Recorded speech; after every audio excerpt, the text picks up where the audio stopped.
नमस्कार. श्री पाटील गोट फार्ममध्ये सर्वांचे मनापासून स्वागत. हा मागे बघू शकता तुम्ही आपला गोट फार्म. आपल्या गोट फार्मिंगमध्ये 7 वर्ष पूर्ण झालेले आहे.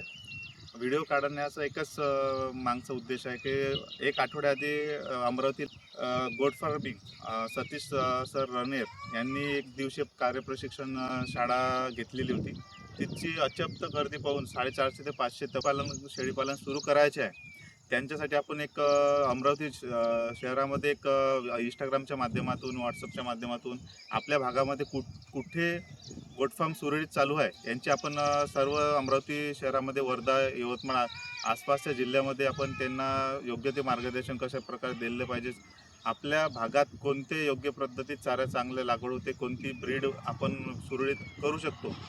आज आपण अशा शेळ्याचे किंवा गोट फार्मचे किंवा आपल्या अमरावती शहरामध्ये कुठे गोट फार्म असे आपण एका पद्धतीचे आपण त्याला मार्गदर्शन देणार.